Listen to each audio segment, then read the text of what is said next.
Cette exposition a été vraiment imaginée au départ avec la responsable, donc avec les chefs des associations Brigitte Mottet et les directrices des écoles. Donc c'est vraiment à ce niveau-là que ça est parti. Et puis bon, nous autres on a embrayé, mais c'est vraiment les directrices au départ qui ont pris le flambeau et qui ont dit on veut faire quelque chose. Cette exposition, nous l'avons préparée avec donc de nombreuses aides extérieures. Nous avons contacté les dames et les témoins qui restaient de la guerre 40-45. Nous avons également contacté toutes les personnes qui étaient susceptibles de nous apporter des documents, aussi des témoignages. Moi, le tonton de ma mamie est mort en ayant une bombe dans la tête. On veut que les enfants apprennent et n'oublient pas. C'était surtout ça l'action principale. Et voilà, l'exposition est là pour leur faire découvrir pour beaucoup. On a beau leur raconter à l'école ce qu'il y a dans les livres et des choses comme ça, mais je crois que la meilleure des solutions, c'est les petites anecdotes,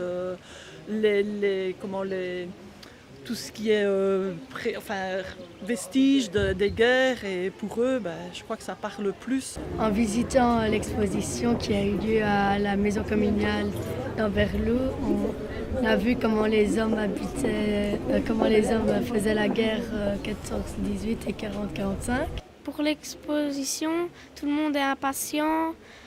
Parce que ils ont hâte de voir tous les mannequins et tout qui représentent la guerre et comment on explique comment ça s'est passé, tous les gens qui ont été tués ou ceux qui ont survécu. Suite à la visite de l'exposition, on va demander aux élèves de rédiger un petit texte sur l'exposition elle-même ou sur un sentiment qu'ils auraient ressenti en visitant l'exposition. Et Monsieur Lejeune va, suite à cette production d'écrits, les faire membres de la 101e Airborne. Comment les Allemands combattaient, comment vivaient les soldats dans les tranchées, qu'est-ce qui se passait, comment ils combattaient, tout ça.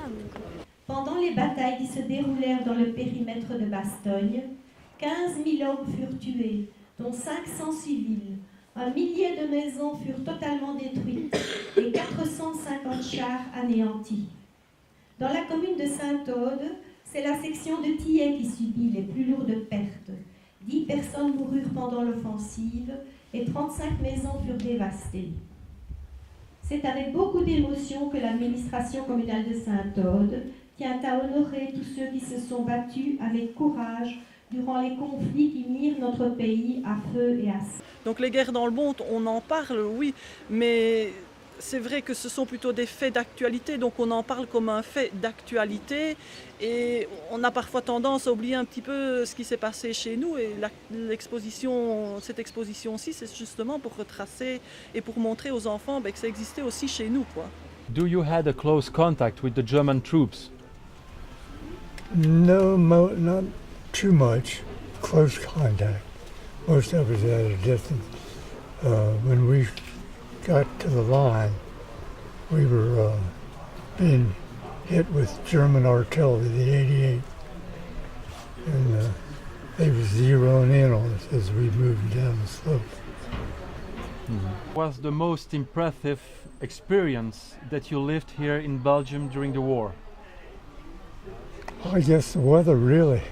The weather. Weather was as much our enemy as the Germans. In fact, I think we had more casualties from the weather, from frozen feet, not dead soldiers, but frozen feet like that, got shipped back.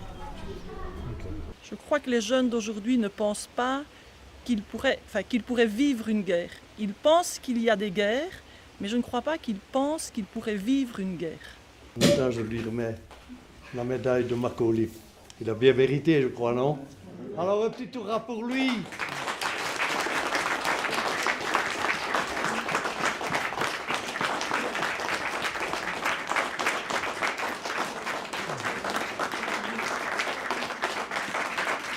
C'est un poème sur le parachutage de cette vers l'église. Mais on ne parle pas de fusil ni de guerre. Donc, une sourde rumeur au loin se fit entendre, secouant la torpeur de la campagne normande.